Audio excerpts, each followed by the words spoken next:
இன்னைக்கு நம்ம இந்த iCoffee பற்றி தான் பார்க்க போகிறோம். ஸோ iCoffeeனா என்ன, இதோட பெனிஃபிட் என்னன்றது நம்ம சார் கிட்ட தான் தெரிஞ்சுக்க போகிறோம். ஸோ சாரை இன்ட்ரடியூஸ் பண்ணிக்கலாம். ஸோ வணக்கம் ஃப்ரெண்ட்ஸ். ஸோ என் பேர் கிருஷ்ணன். என்னுடைய சொந்த ஊர் சேலம் தான். Identified பைபாஸில் தான் இருக்கேன் நான். ஸோ நான் இந்த ப்ராடக்டை ஒரு 2 வருஷமாக சாப்பிட்டுட்ருக்கேன், ப்ளஸ் எல்லாத்துக்கும் கொடுத்துட்ருக்கேன். Okay sir. சார் iCoffeeனா என்ன, இதோட பெனிஃபிட் அப்படின்னா? iCoffee அப்படிங்கிறது என்னன்னு பார்த்தீங்கன்னா, ஸோ இன்றைக்கி நார்மலாக நம்ம மார்க்கெட்டில் கிடைக்கிற காஃபிக்கும் இதுக்கும் ஒரு சின்ன வித்தியாசம் தான். அந்த காஃபியில் கஃபீன் இருக்கும், இந்த காஃபி கஃபீன் நியூட்ரலைஸ்டு காஃபி, சரிங்களா? ஸோ அது மட்டும் இல்லாமல் 2 நேச்சுரல் இன்க்ரீடியன்ஸ் ஹெர்ப்ஸ் மிக்ஸ் பண்ணியிருக்காங்க. ஒன்று வந்து Salacia ரெட்டிகுலண்டா, ஜஸ்ட் ஹாட் வாட்டர் மட்டும் இருந்தால் போதும். இதுக்கு வந்து பாலோ சர்க்கரையோ எதுவுமே தேவையில்லை. ஒரு ஷேஷட்டை கட் பண்ணி ஒரு கிளாஸில் போர் பண்ணி சுடுதண்ணி ஊற்றி மிக்ஸ் பண்ணி குடித்தா போதும். வேறு எந்த ஒரு ரெக்குயர்மெண்ட்டும் கிடையாது. இது ஈஸி டு கேரி, பவுச் ஷேஷட் ஃபார்மேஷனில் இருக்கிறதுனால இது ஈஸி டு கேரியும் கூட.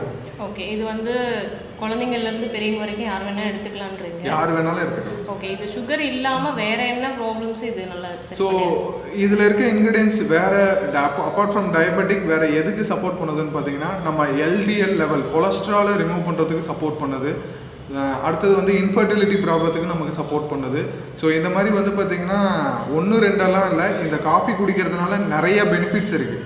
சிம்பிளாக சொல்லணும், ஒரு காஃபி குடித்தா டயபெட்டிக்லேருந்து வெளியில் வர முடியும் அப்படின்னா அது இந்த காஃபி தான். காஃபி சாப்பிட்டு டயபெட்டிக்லேருந்து வெளியில் வந்தவங்க தான் நான். ஓகே சார், ஸோ ரொம்ப தேங்க்ஸ். ஸோ இந்த வீடியோவில் வந்து இன்னும் நிறைய விஷயம் சொல்லிகிட்டே போகலாம். பட் உங்களுக்கு இதை பற்றின இன்னும் டீட்டெயில்ஸ் வேணும்னா நீங்கள் மேலே காண்டாக்ட் நம்பர் கொடுக்குறேன். ஸோ அவங்க கால் பண்ணி நீங்கள் டீட்டெயிலாக தெரிஞ்சுக்கோங்க. ஸோ நீங்கள் டீட்டெயில்ஸ் சொன்னதுக்கு ரொம்ப thanks sir. Thank you. So bye guys.